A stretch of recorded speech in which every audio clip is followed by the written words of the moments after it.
Sikoi, Ikita Mikistiko. And I want to welcome each and every one of you. We're celebrating right here in Siksika, the Blackfoot Crossing Historical Park, celebrating with other First Nation uh, across Canada. Indigenous Day celebration, June the 21st, 2020, right here in Siksika.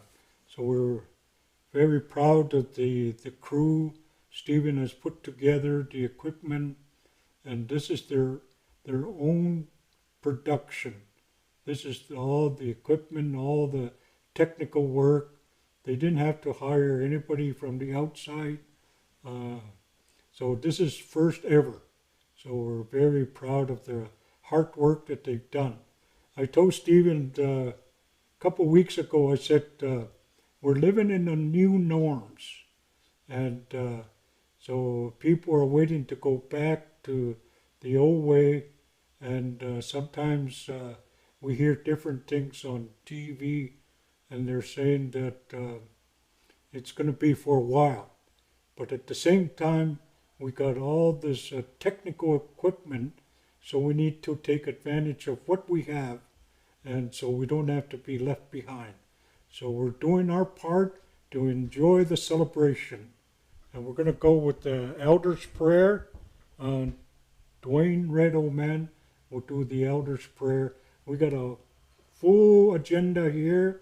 We got dancers, speakers, demonstration, and different ones participating from BCHP. I think you're going to enjoy it, and sit back, grab a cup of tea and bannock, and enjoy it for the next little while. Okay, produce June 21st, Indigenous Day. Axe. Okay.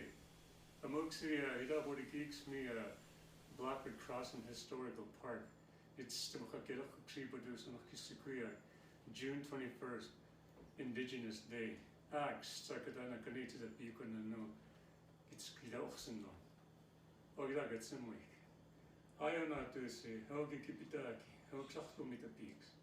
Oh, you know, because you're not getting Skumukan and stick to beach and no to this to the span 6 o'clock. Ogi Mokaba dams to the systems and I get up of kids son looking. And I get a piece can be man sits a man again a gumkita piak. Ogi the high silk, Kinana can a gate of Sumiak. Ogi Moksabo, case of Kitseruak, to Sumaka, Kaskidama scoot. Ogi Kaka the piece, Kitserus nonix, a Hokach songs. Akitsine miani kumkita piece. Ogi met we beginnen to stop it as you can give a key down as to Mike. Ogena gabo makit se de sibaki des so kaisi. Can I go high gaki moxaku smoke a moxu moksa about the samokamot sukuya. Oh, Xtagas moikak, and the Gadak Patsumaka Sanaka. The desert Sigari Axel and Atua, but the peaks of Hanakam at 6. A humanized take out to make a decimal connection of head of this topics.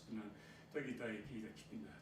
Oh, give to your gift, Kitagik, Mamma took the organ stomach and a 90 mark. Oh, that's Kitupia. The Kaskimas get a can produce at Samuikani. Oh, yes, Tagi Gassi Minoi, Gassia Kisis here. Oh, Kunakarpukan in Onster. Ninani cake to Skitsinkas must have spun it up here at Samuika. Oh, that's Muikan. And the Kitok connects to get Tochtun Matupinan. Tochkabin Scrup and Kanasuka. Oh, Kamatanis, the Watsamana, Pius, no, Kipipo is Tukina, and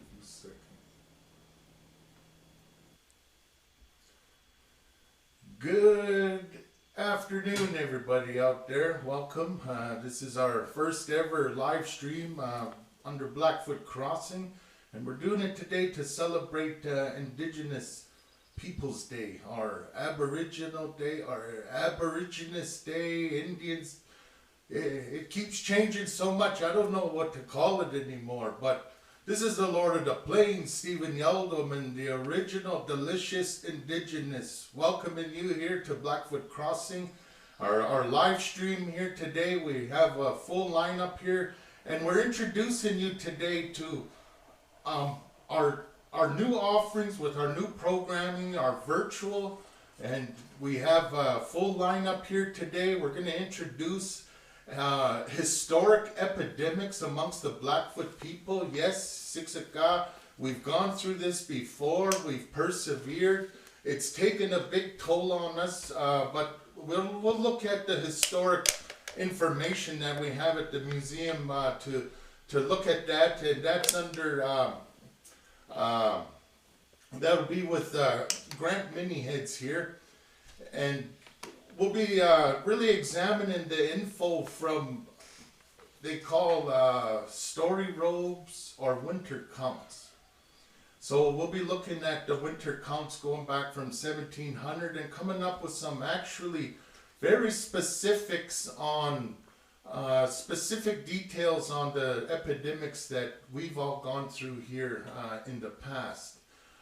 So really look forward to what will be happening here, and we'll go ahead and pass it off back here to my co-MC of the day, Vincent Yellow Old Woman, who was actually one of the boards and the original members of Blackfoot Crossing back in the original heydays there. So let me transition this off, and we'll go back to Vincent here. Thank you, Stephen. Not Stephen, not gold. Which is the pinchka some Anokitapia. Anokitapia. That's his Indian name, Blackfoot name, given to him years ago when he was 1 year old by the late Adolphus Wieselchild. And Anokitapi is Stephen Yellow Old Woman. So what we have today is a good lineup, and we're encouraged that everybody is doing what they can with technology, the videos, Facebook, YouTube, and so forth. And we're here to celebrate who we are as Siksika members. We got dancers that are going to be participating. They'll be helping us out. And all the dancers that you can see, and the dancers have chosen their own drum groups. So I'll try and get their names once I get the list of the drum groups. And so I'm looking forward to what we have today. And then the demonstration. And we got some very good people over at BCHP. They know their stuff, they know their work, and a lot of research, and they do a lot of hard work and to put everything together. And not only that, to talk to elders and different ones to get the knowledge that we need to pass it on to future generation, and we'll just keep passing it on to other generations down the road. So with that, we're going to have the opening drum video with Sean Cutter. Sean Cutter.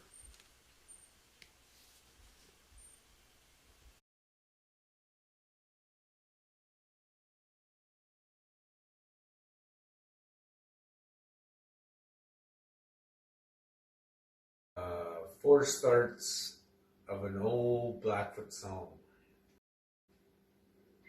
On this willow stick my daughter made me, on this drum my daughter made me.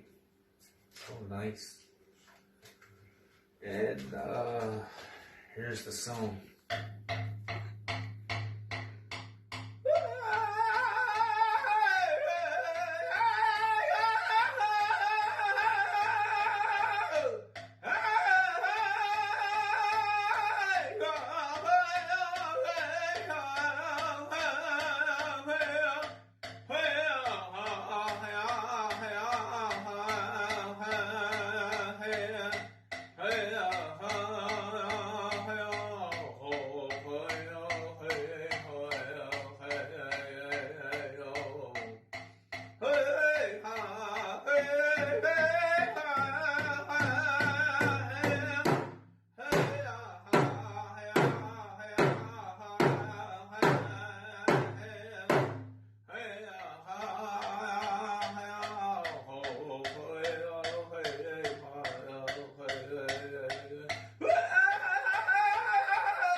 Indigenous Week.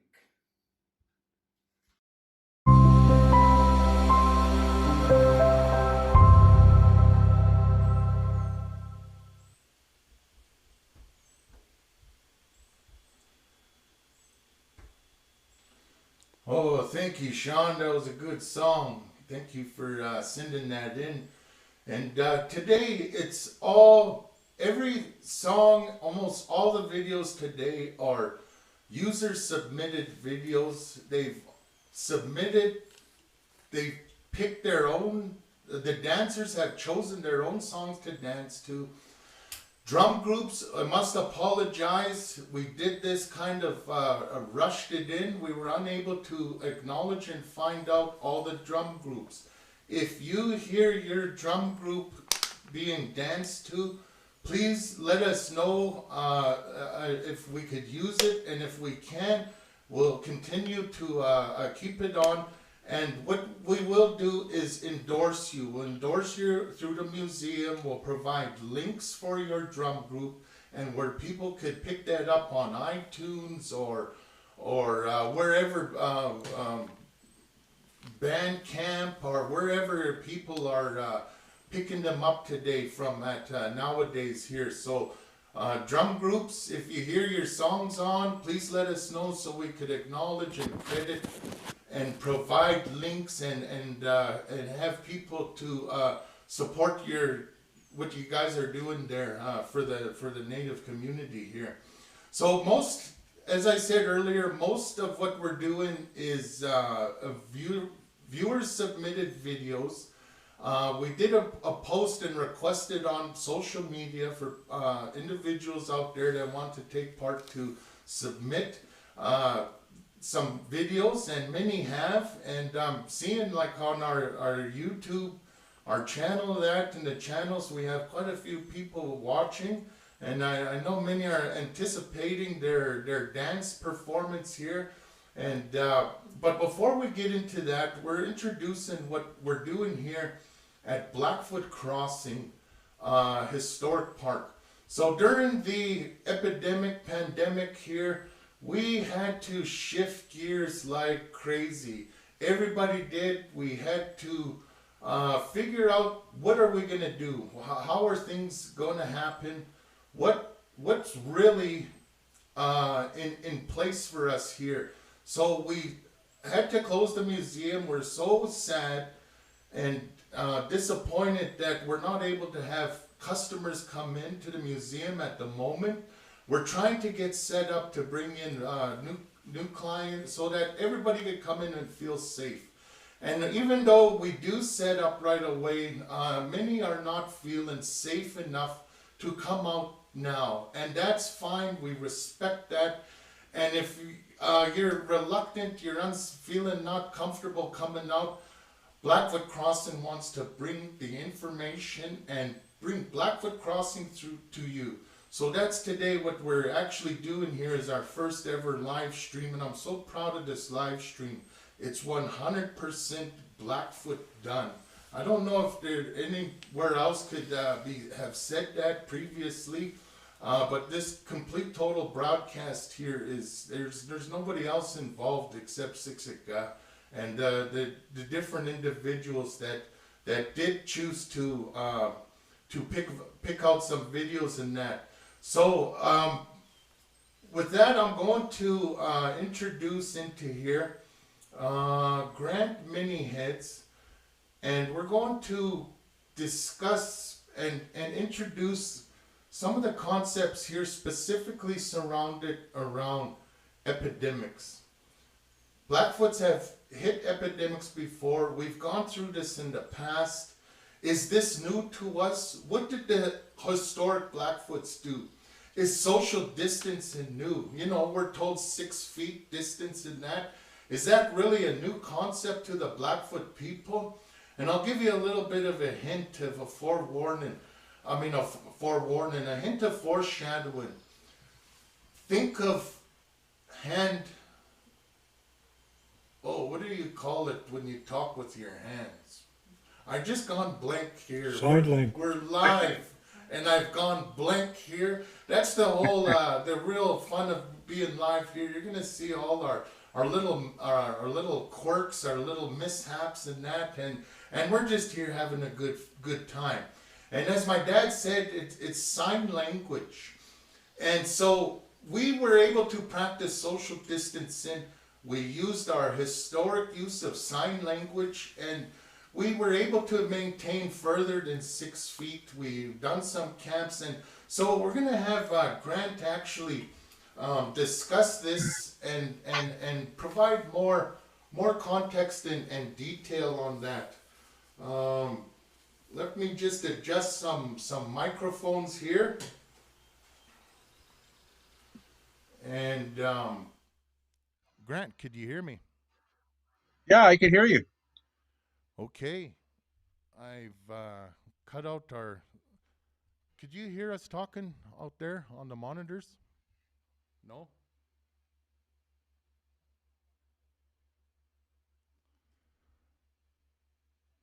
Try speak up, Grant. Oh, I hear it now. Okay. Can you hear me now? Oh, yeah, nice and clear. Thanks for Great. joining us here today, Grant. Actually, Grant is off-site. We're down here in Siksika Nation. My dad is here. We're both in the studio set. We're family. We're part of that bubble where we're okay with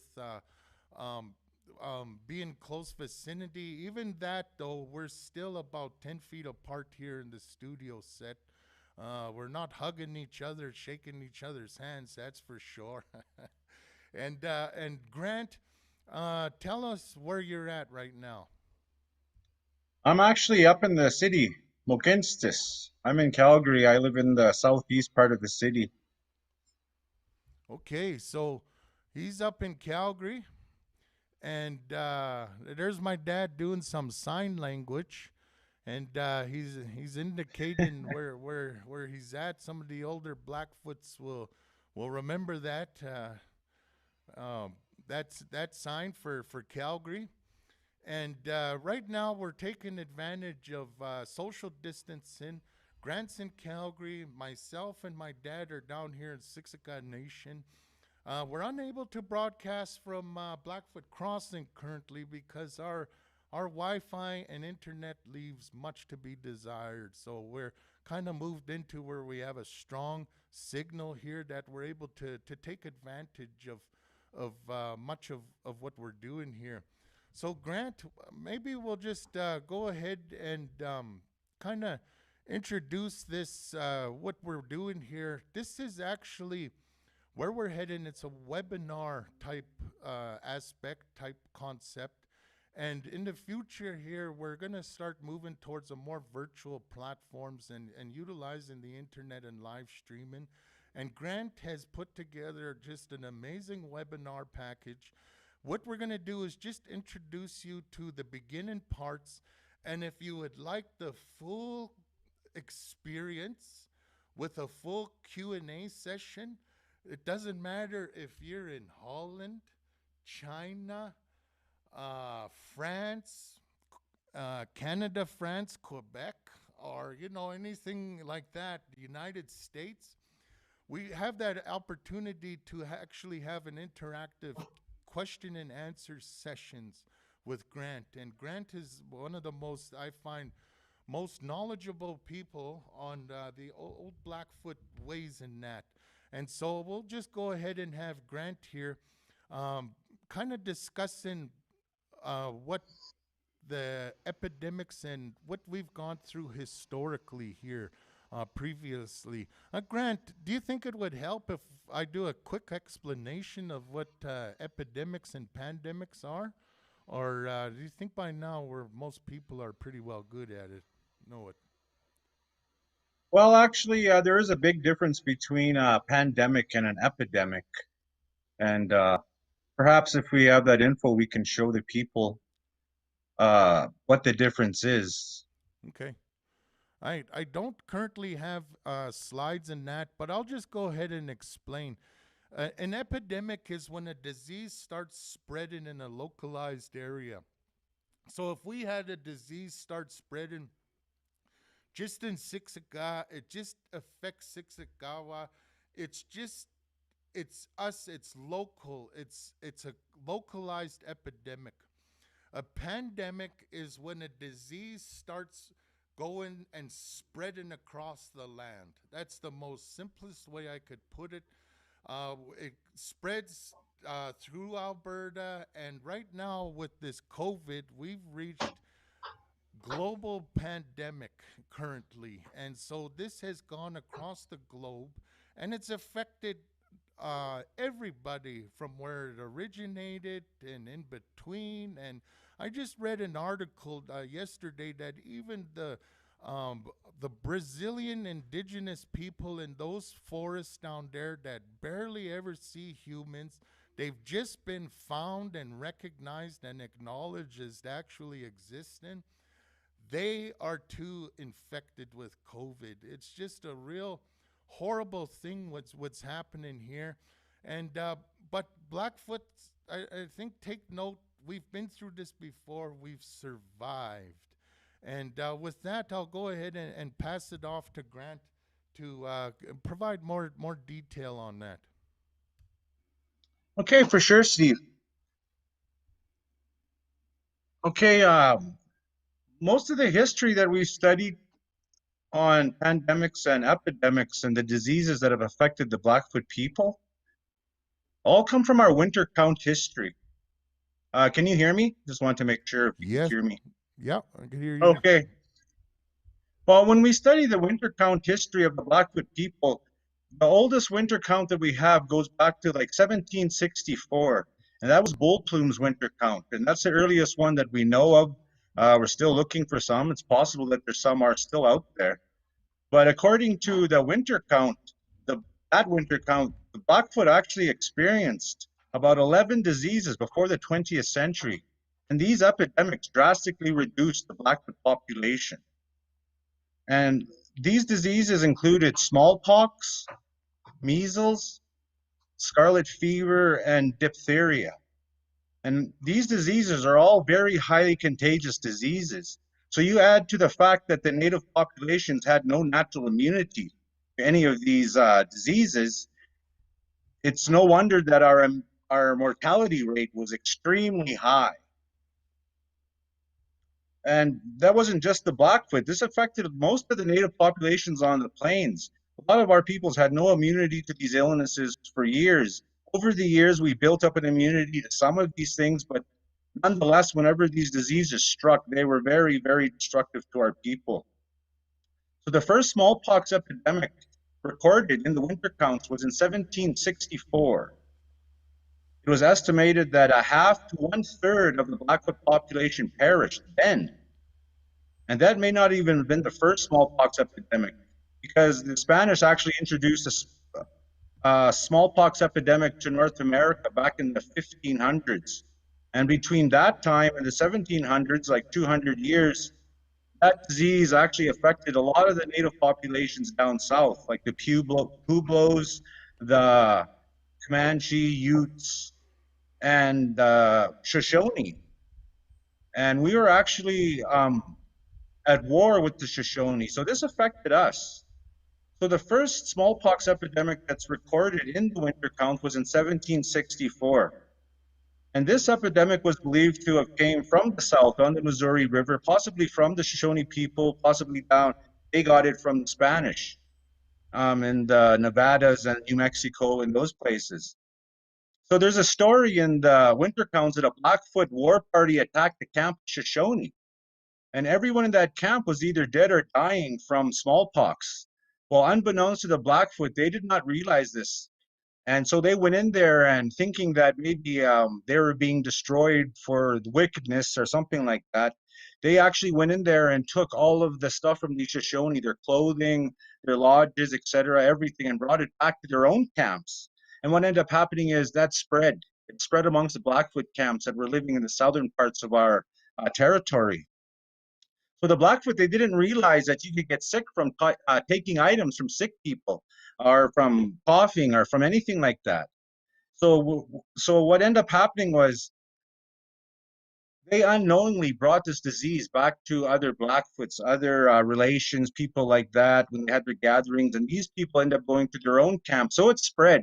spread throughout the entire Blackfoot-speaking peoples, wherever they may have been camped between the North Saskatchewan River all the way down to the Yellowstone, and from the Rocky Mountains all the way to the Qu'Appelle Valley and Touchwood Hills. Well, this was all Blackfoot territory, and this land was filled with Blackfoots before these epidemics struck us.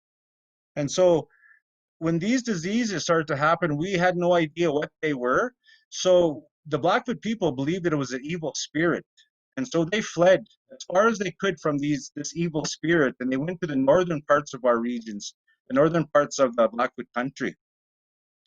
And so they kind of practiced social distancing at that time because they knew that there were sick camps and they fled, like they went far, far away. So that's the first example of social distancing as recorded by the winter counts. Now, those survivors of that first smallpox epidemic, they fled from camps and from people, and they started to use the sign language as it's kind of points out, and they would use a sign language to indicate that their camp were sick. And if that was the case, then the people would leave food and pemmican and Farfetch bags full of meat and things like that for the people to come and eat, and so they wouldn't starve. And they would keep that social distancing and still help each other out. And that kind of started back in 1764. Now, after that disease, like I mentioned, it was so destructive that it basically sapped a lot of our power. It took half of the Blackfoot people who were on this continent. They died. So the thing is, everything was okay, and we really have no idea how long that particular epidemic lasted. It doesn't really say in the winter counts. But then in 1780, a measles epidemic, or little smallpox is what they called it, that broke out in the northern plains, and it swept through the Blackfoot tribes, trading with the Hudson Bay Company. So it's estimated that half of the people that were trading with the Hudson Bay Company perished at that time. There was a man, William Thomason, the factor in charge of the Hudson Bay Company in Cumberland House on the Saskatchewan River. He described the devastating smallpox epidemic of 1781 and in 1782.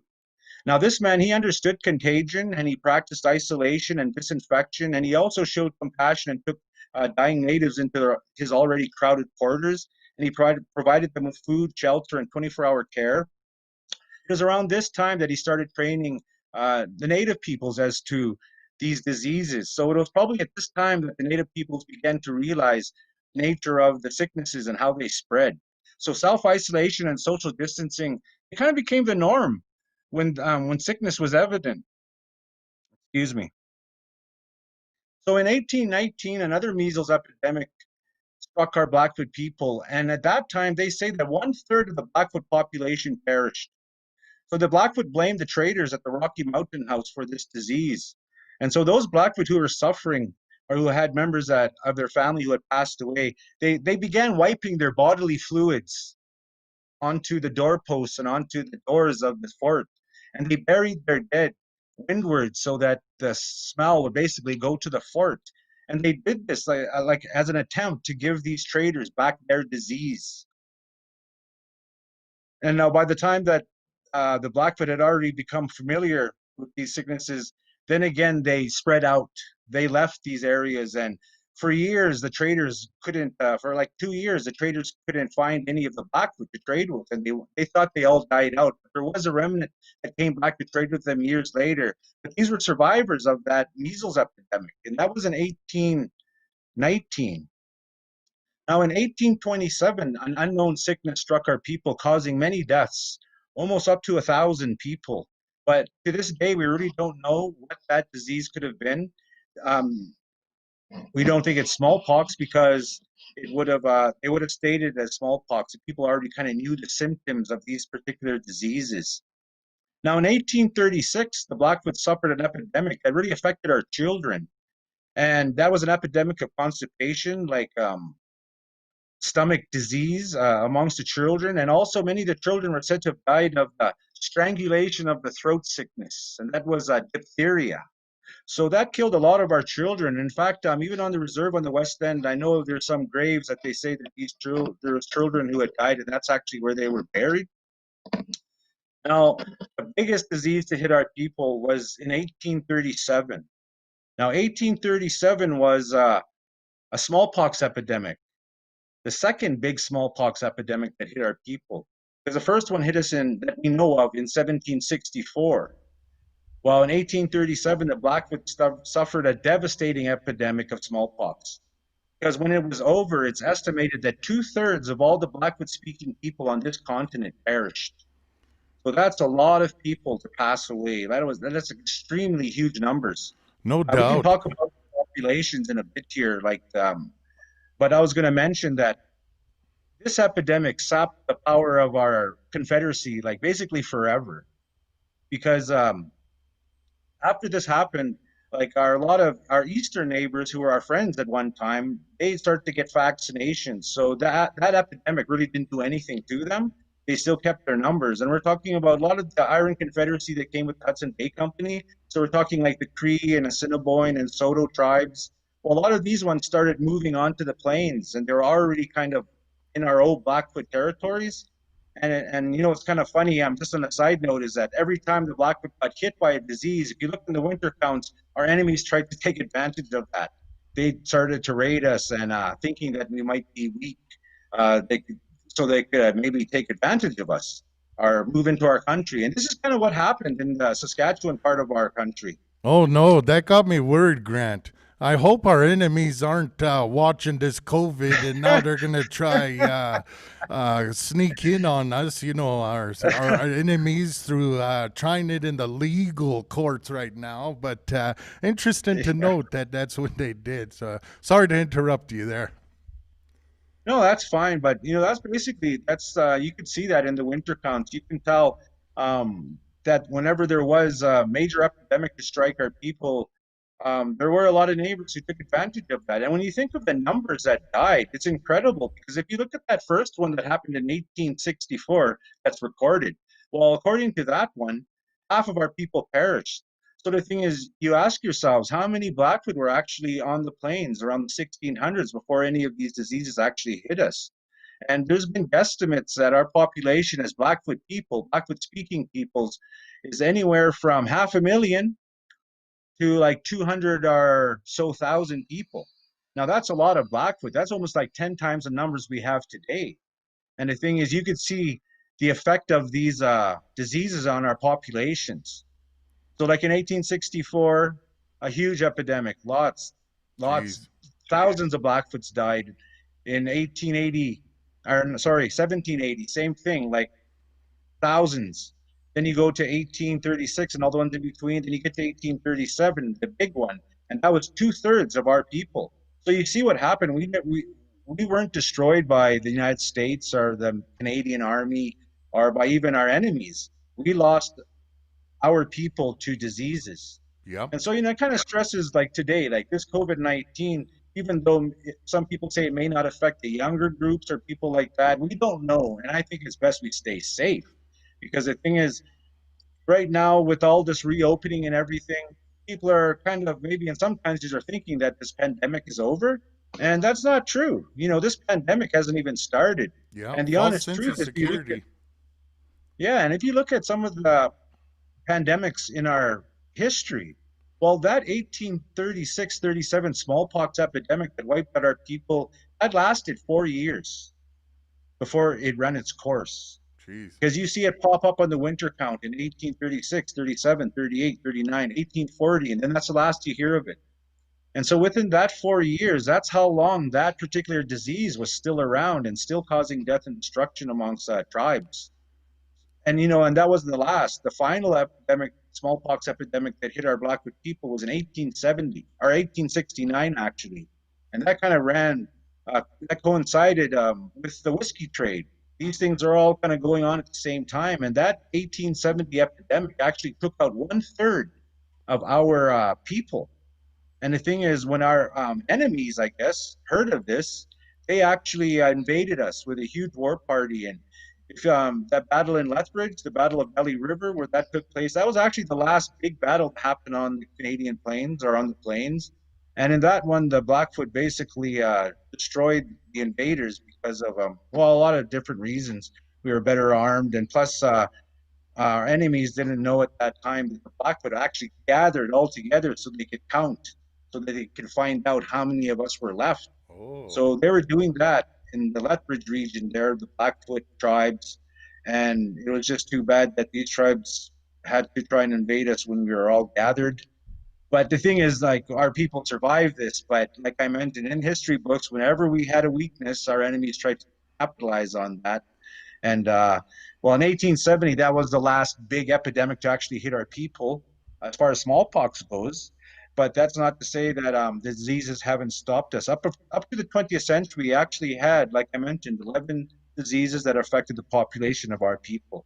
So if Jeez. anybody out there was ever curious as to what happened to all our Blackfoot people, and when they hear stories of us having our Blackfoot territory stretching all the way to Regina and Saskatoon and the Qu'Appelle Valley and the Touchwood Hills, all the way north to the North Saskatchewan, all the way this way to the Rocky Mountains, and all the way down to the Yellowstone.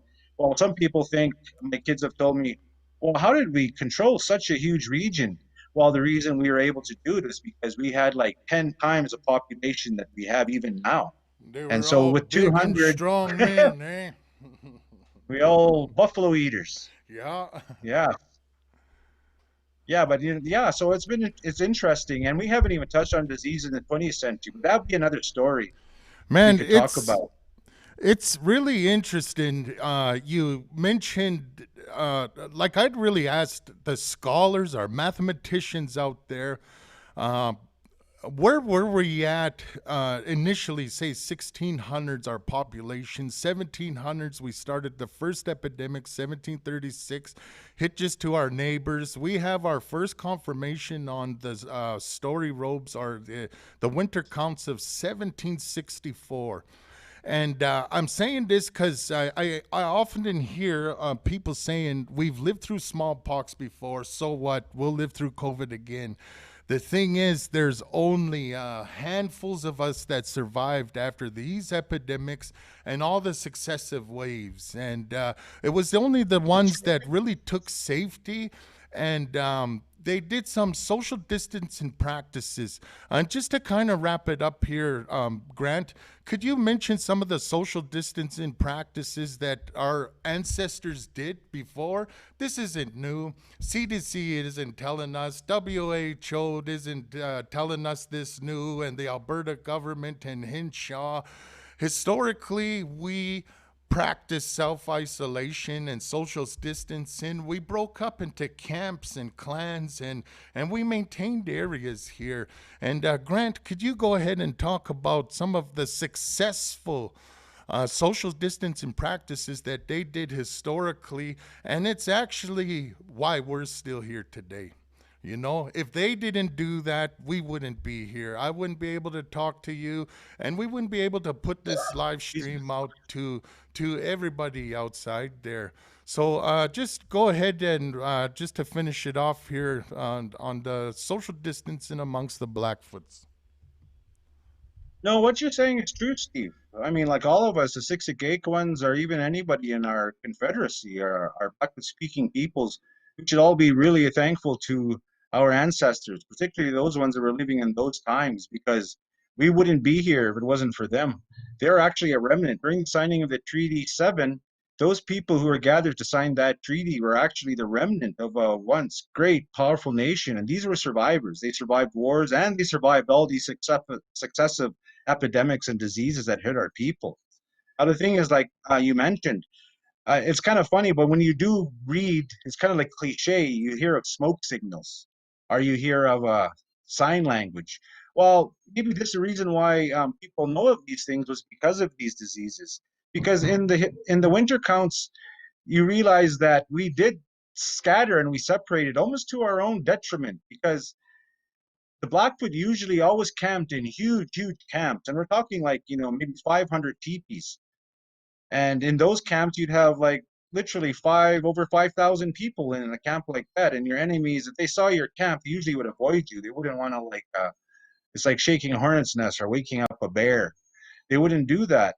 But because of these epidemics, our tribes had to scatter, and they had to scatter from each other. And that kind of left them vulnerable to attack from other tribes because they weren't in the bigger groups. And we know this in the history count, in the winter counts, because a lot of tribes, they scattered all over our domains. And when they did meet with one another, they would actually, in sign language, ask one another, how are you feeling? Are you sick? Are you hungry? All of these different things. And they could be your relations in another camp. So they would communicate with the sign language, and they wouldn't get close. They'd be close enough to be able to read what your sign language, but that's as close as they got. And if you said you were sick, then they would leave food for you or leave you things to help you, clothing or whatever. If you were not sick, well, then you'd indicate it, and then you could start talking to one another and like, I guess, company. You'd be able to have company. But I mean, other than that, like even the smoke signals, I had read there where they'd use the smoke signals to kind of let somebody know their camp was sick. They did this with Heavy Runner's camp. Actually, his camp was the one that was attacked out on the Marias River by Colonel Eugene Baker, and that's when they massacred a smallpox sick camp, and thinking that they defeated our people, our warriors. But no, like in even then, our people, they were practicing social distancing not just because they scattered, but also because, like, from the sign language, that we were playing it safe. And by that time, our people also knew that you can get sick from clothing and from people coughing and things like that. So they would avoid people like that. Now, to tell you the truth, as far as wearing a face mask, I don't know. Maybe our people did, maybe they don't. We really don't know, and there's really no indicators from historical record as to say whether we did that or not. But we certainly practiced like social distancing and trying to communicate with each other without being in each other's presence, sort of thing. Sort of like social media today. Yeah, no doubt. Well, any last words on this, Grant? Well, as a Siksikaquan and just speaking to my top geeks out there, I would say, if you love your people and you love your family and your kids like our ancestors did, maybe we should think twice about what maybe some of the Napik ones are saying out there, like getting back into the things, thinking it's normal. As we know from the historical record, this disease could last 4 years before it run its course. And it's a lethal disease to people, like children and people have died from this disease. And I'd sure hate to see something like this break out on Siksika or even within the Confederacy, and especially if it were to affect our elders. So I would hope that those people out there, fellow Siksikaquans, that you be safe, and it's not a bad idea to wear a mask, especially if you're around our elders and children.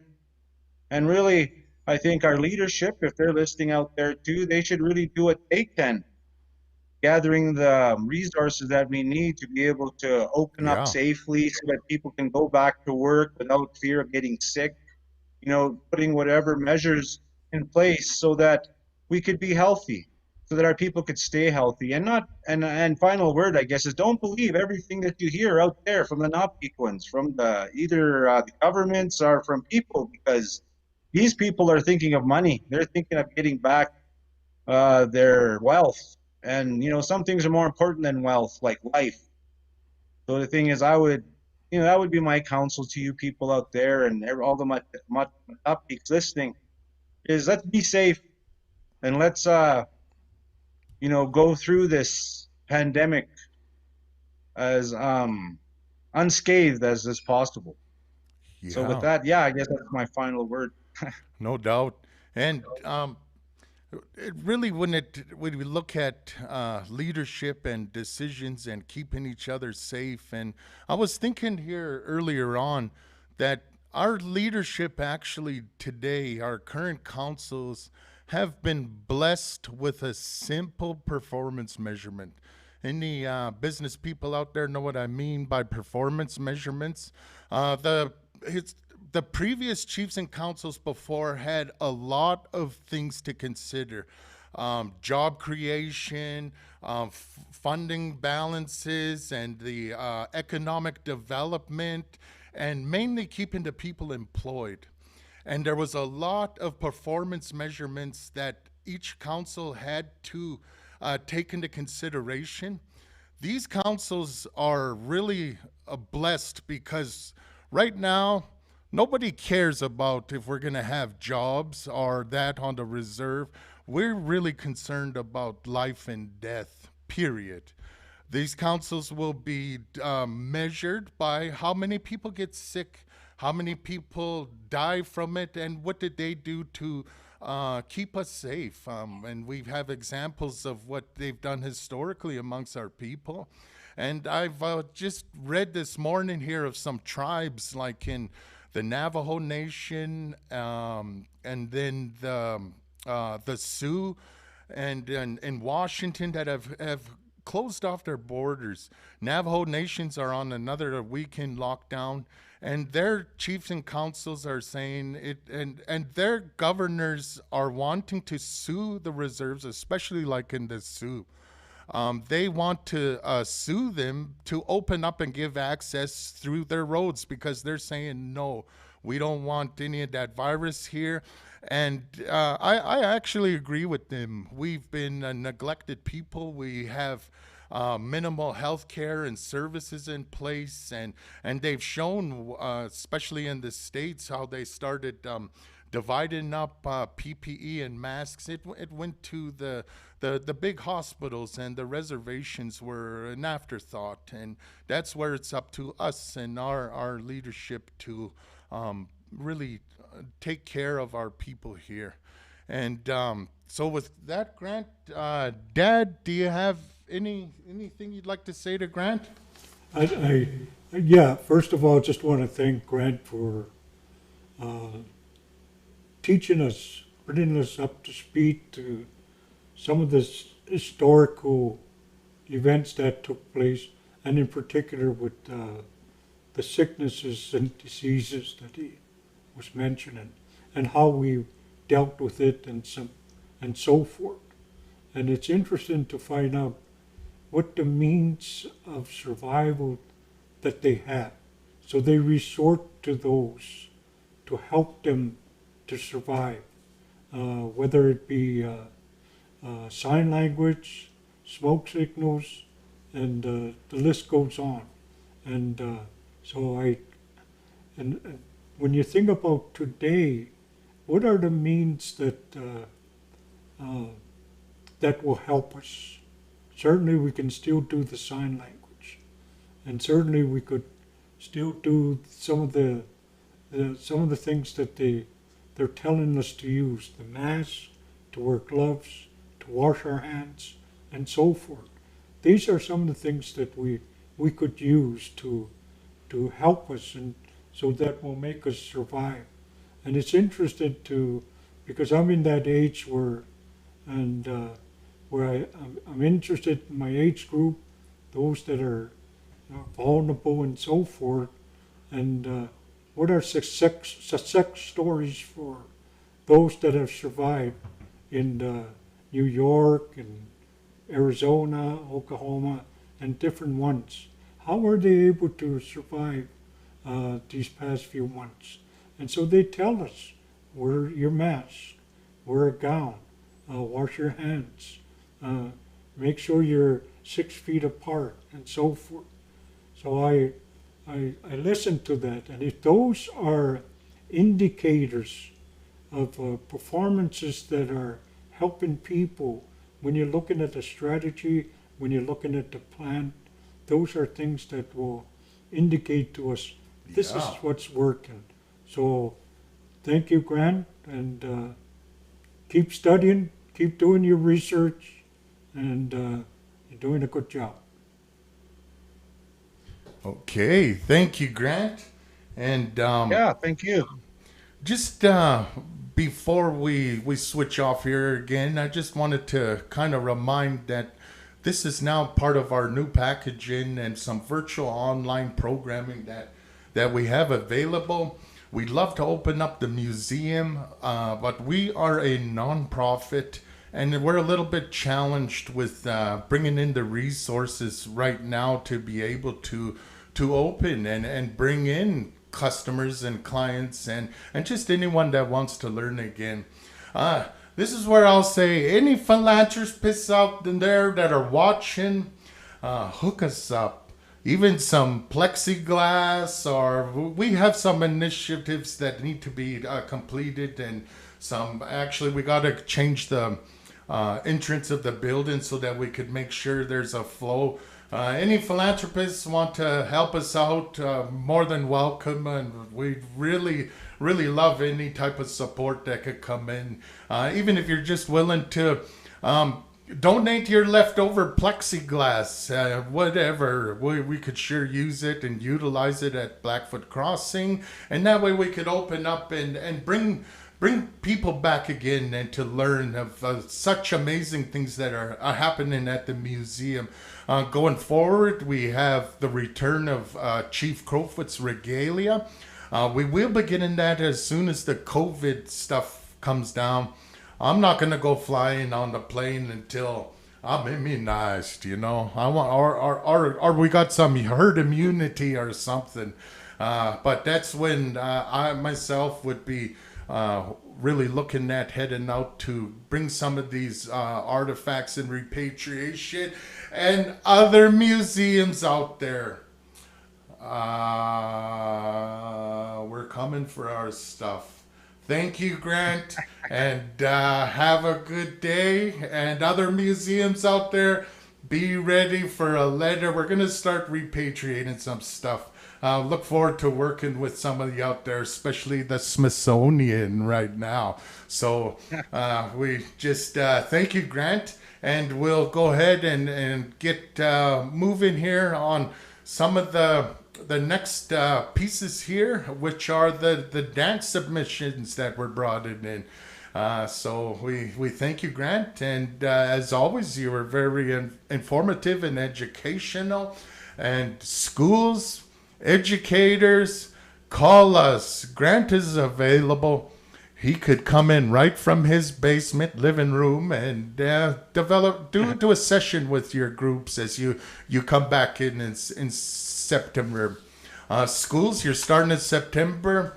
What could we do to help you? What could we do to support? What could we do to keep keep that quest for the Blackfoot knowledge happening?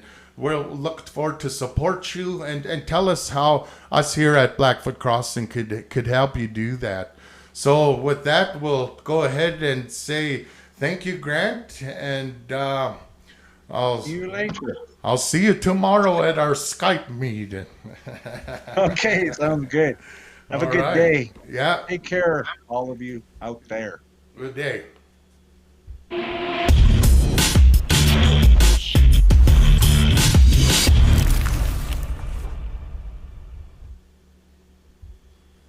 All right, that was Grant Manyheads providing us with another informative session here, and we'll go ahead and start moving on with our program.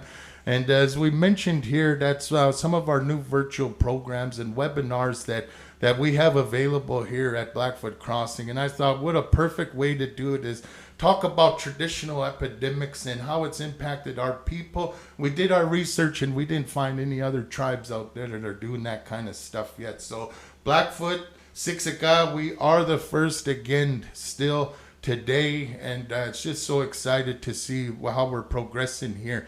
And I'll go ahead and turn it back over to my dad, Vincent, and to introduce what's happening here next. Oh, okay. We got a teen girl fancy shawl dancer that's up right now, Casey Breaker, and this video was taken in front of PCHP, the building, the TP, and she has selected a song from a drum group, and she's carried her crown and went to many powwows in the past, and being a good ambassador for Siksika. So we're very proud of her, and show us your dance move, and it's your turn. Yes, Casey, we're very proud of you, and Casey is our first princess here at Blackfoot Crossing. And we'll pass it off to Casey. Hello, my name is Casey Lynn Breaker. I am Miss Blackfoot Crossing, and I'd like to wish everyone a happy Aboriginal Day. Thank you.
Wow. Thank you, thank you. That was a good dance there. Teen Girls Fancy Shawl Dancer. Really appreciate your showing your stuff to us and do all the good moves. And so we're going to go with another two more fancy dancers. We have a Mia Yellow Woman and Taya Cutter will be doing the Teen Fancy dance also. So, and after that we have Josh Cartnell is going to be doing the teen traditional uh, dance. So thank you all of you for helping us out and showing all the good moves and all the good stuff and being proud as First Nation members here in Siksika and across Canada and North America.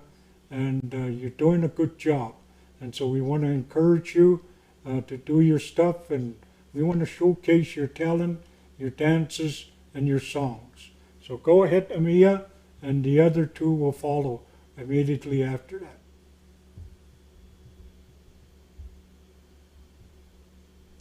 Okay, my name is Amia Yellow Woman. I come to you from the Siksika Nation at the Blackfoot Crossing.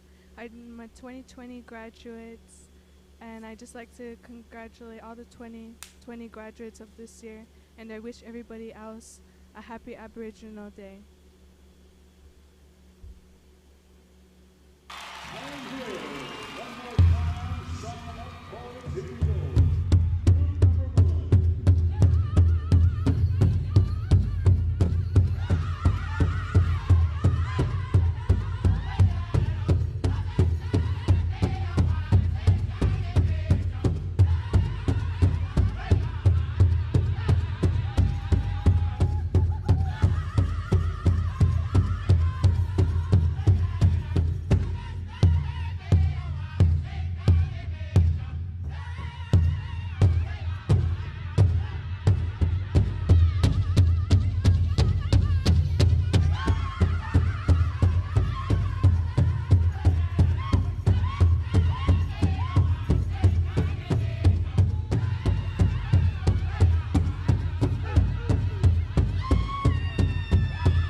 Hi, my name is Antea Cutter from the Siksika Nation of the part of the Blackfoot Confederacy. Today I am dancing Fancy, part of the Aboriginal Awareness Week. I'd like to wish you all a safe time and happy Indigenous Day.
Sanse, my name is Joshua Cardinal, and I went to Siksika Outreach School and just graduated. I dance grass, and I'm from Waterhen Lake, Saskatchewan, and I wish everyone a happy Indigenous Day.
How about that? That was a good men's grass dancer. Thank you. We're going to go with Danina Luston, and she's going to do a ladies' fancy shawl dance. And thank you, all of you. And we're enjoying all these dancers from Siksika. Make her dance. Delina Lusty, Fancy Shawl.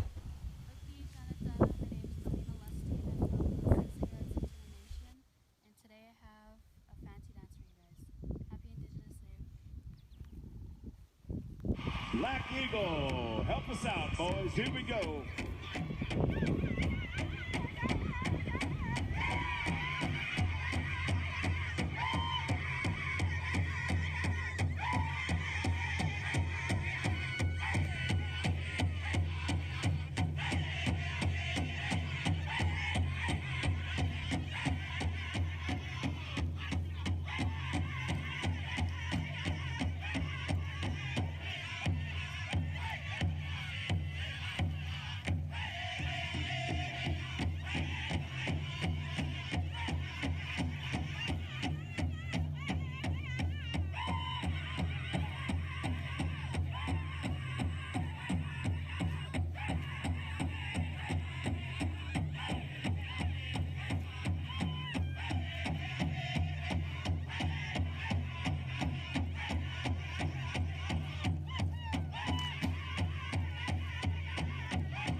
Thank you. Thank you. That was good dancing. I'm gonna turn the video to you. I'm gonna have Kelly and Daphne Good Eagle. They'll be introducing their granddaughter. She'll be dancing for us, and the Michelle Black Kettle will be helping us out as telling us gaktuts from sta amo amo danwa uso danwa aki paska. So here she goes, and this is the ladies jingle dress dancer. Here we go. Okay, Natukuwik, Nadana Kuasapita, Stunamako Pamo Sixikawa. Good afternoon, ladies and gentlemen. My name is Kelly Goodeagle. We're here today with my wife Daphne, Michelle Black Kettle, and Skylisa Whiteman. What we'll be doing today is a dance demonstration on the ladies' jingle dress. And at this time, we'll start out with a short prayer, and then we'll pass it on over to Michelle.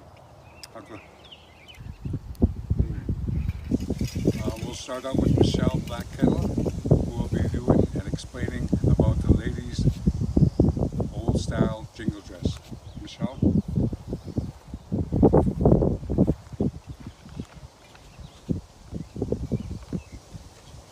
The jingle dress dance is commonly seen in competitive powwows today, performed by women and girls in First Nations and Native American communities. The dance gets its name from the rows of metal cones attached to their dresses, which make a distinctive sound as they dance. The jingle dress dance has a rich history, and there are few sights as mesmerizing as watching and hearing the women dance in their jingle dresses. The jingle dress dance began with the Ojibwa in the early 1900s and became prevalent to the 1920s in Wisconsin, Minnesota, and in Canada. The story is that the dress was first seen in a dream. A medicine man's granddaughter grew sick, and as he slept, his spirit's guides came to him and told him to make the jingle dress for her. They said if she danced in the jingle dress, it would heal her. The jingle dress was made, and the tribe came together to watch her dance. At first, she was too sick to dance alone, and so her tribe carried her. But after a little time, she was able to dance alone, which cured her sickness. As the jingle dress hits one another, it sounds like rain falling. So it's important for the dancers to move their feet in time with the drum and when the beat stops, moving slightly on their feet. They keep their foot movements low to the ground, kicking their heels and bouncing on their toes to the music. Typically, this dance is done in a zigzag pattern, said to represent one journeys through life. The music for jingle dress dance has a foundation of a solid drum beat for the women to dance to, and of course, the metal cones make a loud jingling sound as the women move, which contributes to the music you'll hear at a jingle dress dance.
on behalf of my family, and I would like to thank very much Sky and Michelle and Daphne today.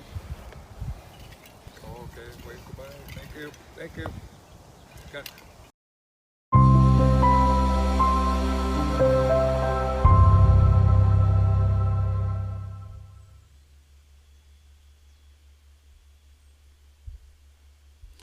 Thank you, Kelly and Daphne, Good Eagle, and your granddaughter and Michelle for helping BCHP to celebrate the National Indigenous Day all across Canada. And thank you for showcasing your granddaughter some very good dancing. All the dancers this afternoon. Thank you all. And up next we have Vanessa, Yellow Old Woman.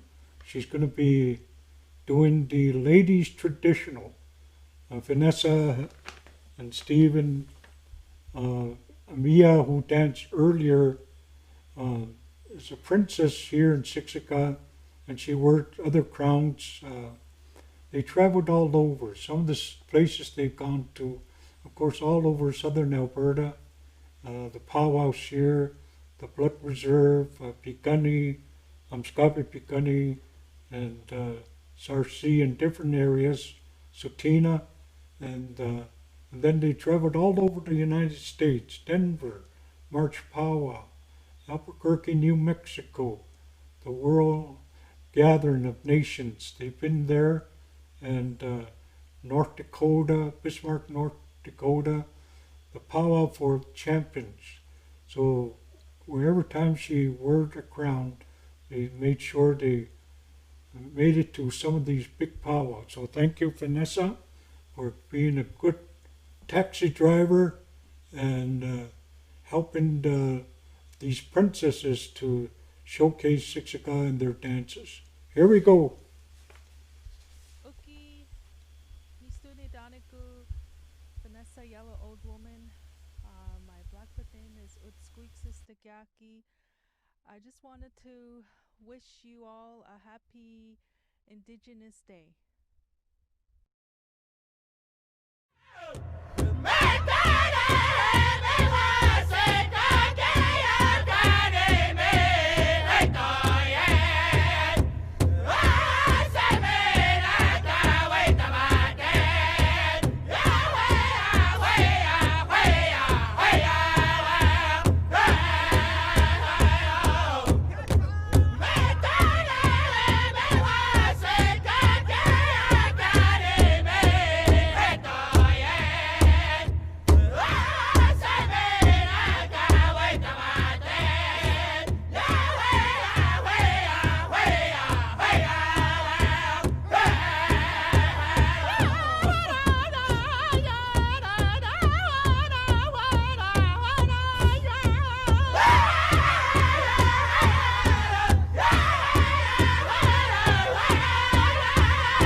Thank you, Vanessa.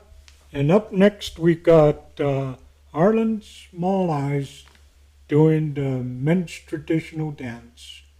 And I want to thank all the dancers for helping us out to celebrate Indigenous Day across Canada and right here in Siksika. And I want to thank Nixie BCHP, Blackfoot Historical Park, for showcasing your work and all the things that you guys are doing. When it gets all better, when this COVID is gone, please come and visit Blackfoot Crossing Historical Park. You'll enjoy the building, and there's a story, the design, the architect of the building, the elders from way back, and everybody putting it all together. And we're very proud to showcase and tell the stories of who we are as Siksika. So here we go. Harlan Small Eyes.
Thank you.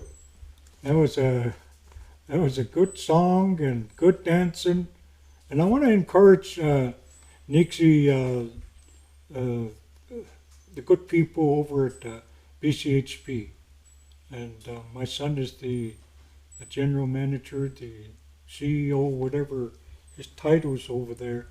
But I want to encourage you guys just to keep this up, and don't wait for. We don't know how long it will open up fully, and when will they'll find a vaccine.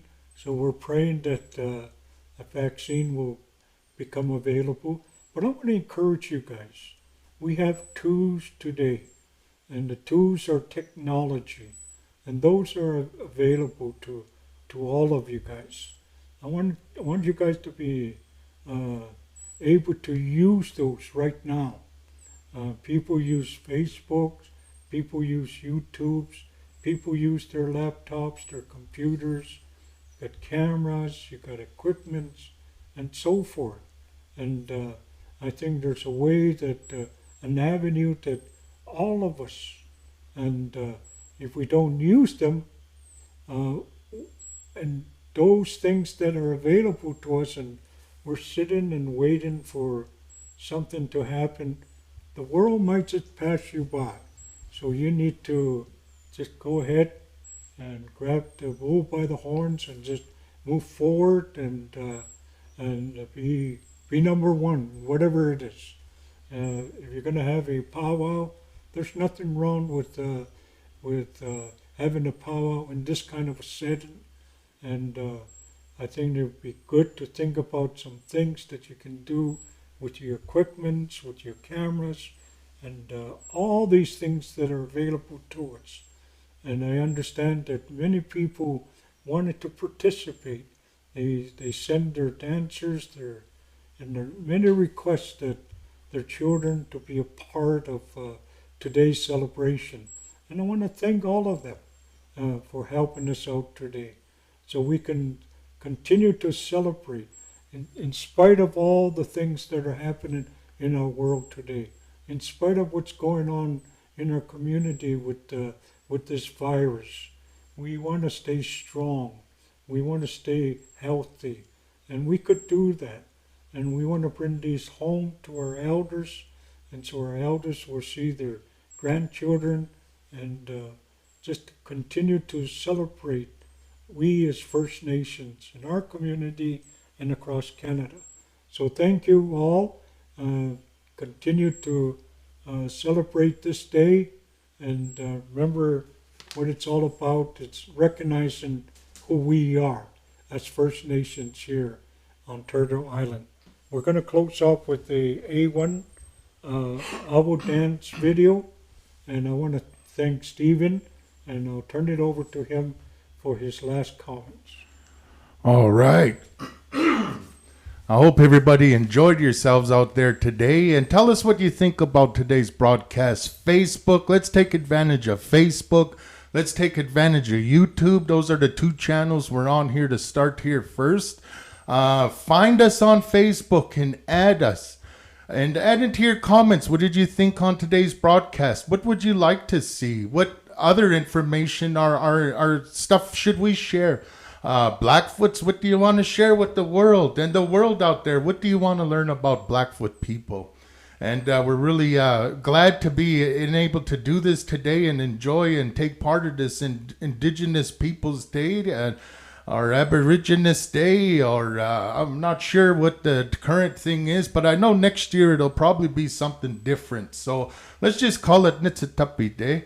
And I think every tribe has that Nitsitapi. It's kind of like a real people. Every tribe refers to themselves as that, but maybe the outsiders won't want to call us real people, but we know we're real people, Blackfoots out there. And we're glad you enjoyed it today. And this was a last minute type of change. We were originally setting up a social distance powwow. And I'm going to keep quiet on that because I know people are out there trying to steal and take our ideas. So I'm not even going to say what we were doing, but just keep watch out. We were doing a social distance powwow. And then guess what? COVID hit Siksika. And everybody got a little bit worried, and out of respect, let's try keep our rates down. But I'll tell you what, Siksika and anybody else out there, we're going to host a competition powwow, social distance style. No one's ever done it like this before. It's not virtual where you send in your video. It's on site and it's social distance, but there's going to be a lot of safety measures in place, and we're only looking for dancers and drummers that are willing to respect your fellow mankind, respect your fellow Siksikaquans, and respect everybody by following these safety distance measures. If people are unable to follow those, then we don't need to have a social distance powwow. But we want to let's have, let's kick COVID right in the butt and let's continue to keep doing stuff. We just got to continue to do it safely here. And so I wanted to thank my dad, Vincent Yellow Woman, for being part here on this broadcast, live stream, 100% Siksika, 100% Blackfoot. We had no outside help. It's just us. And Blackfoot Crossing, want to thank Blackfoot Crossing for being willing to step outside that box and take that, not just a step outside of your comfort zone, but you guys literally jumped off and offside that comfort zone, and you're running away from that comfort zone full tilt. And the rest of we'll be catching up to where you guys are at here today. So tell us what you think about it. Add us in the comments. Drummers out there, if you heard your song, we apologize. Send us your information on that song and we'll be sure to support and endorse you right at the museum. If you have CDs you want to sell at the museum as well too, we have that opportunity. There's a lot of people coming in, they just love and they're craving on Native American culture, and we get to show them the best Native American culture out there. That's Blackfoot culture, and we're just so glad to be able to do this here with you today. And to finish it off, we're going to do some round dances. We had a record that we came across from 1975, and we uploaded it, some of the songs, and one of them was a song by Good Eagle. I forget his name offhand, but it's all on the information on the Facebook links, and we had some people, we asked for people to dance to that song and submit it. So if you'd actually like to be a part of this in the future, go to that song on YouTube, go to that song on Facebook, find it, dance to it, and you and your honey do your owl dance, and we will be sure to involve it here in a future broadcast. And you'd like to be involved in the future here, reach out to us, and we're always looking for more dancers and more video submissions here. So keep tuned in when we'll be doing that social distance powwow. We're going to do it when Siksika has 0 COVID rates. So let's do what we can to bring that curve down. Let's not just flatten it. Let's smash it.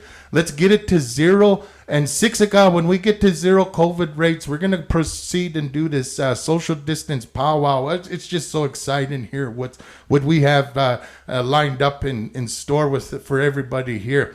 So with that, we have 2 owl dance video submissions. We have Dwayne Red Old Man. Dwayne and Joanne Red Old Man doing owl dance, and Joanne works at Blackfoot Crossing, and she's just a valuable member of the team. And right after Dwayne and Joanne Red Old Man, we have Luke Whiteman and Shirley Hill, some of the powwow pros. We're just so glad you're able to be part of our first broadcast, Luke and Shirley, and everybody else that was submitted your videos today. Thank you. And you want to be involved in a future broadcast, send us your video clips. And when should we do this again? Should we just wait till next year, next Indigenous Day? Or should we do this more regularly? Did you enjoy it? Once a month, once a week? That might be a little bit much, but once a month at least, or we could do this more if you guys like to hear it and would enjoy yourself here today. So with that, I will go ahead and finish it off. We look forward to opening up the museum in the future. Philanthropists out there, get at me. I'll give you my personal email, my personal cell number, my personal desk number. And we just we're so grateful for everybody that supports us here. So with that, we thank you all for tuning in. And we'll leave you with some owl dancers. And with that, Gatormatsen.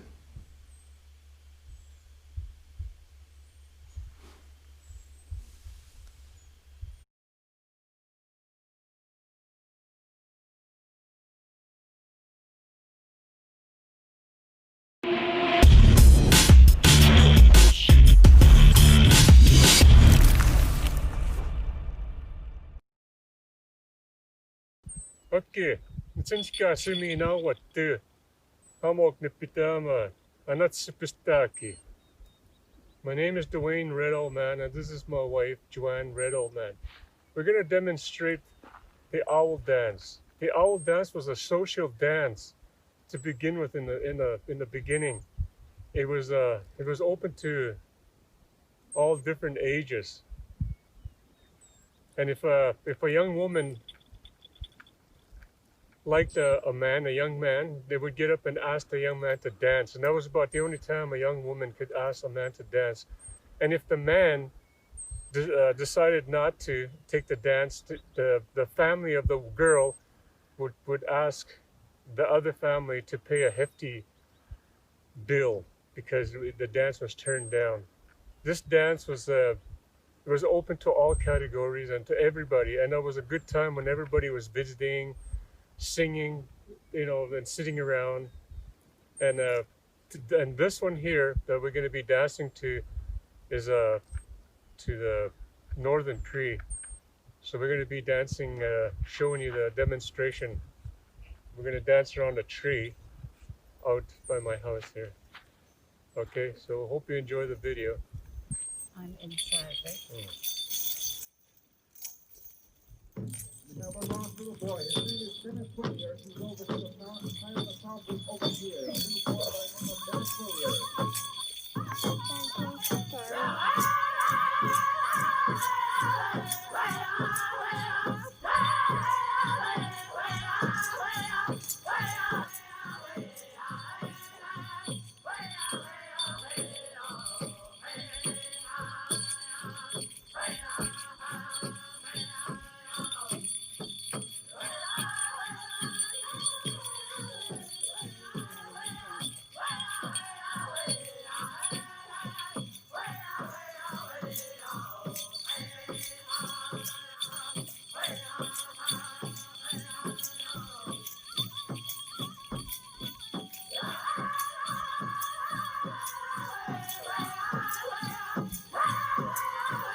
There you go. That was the owl dance that we were doing here.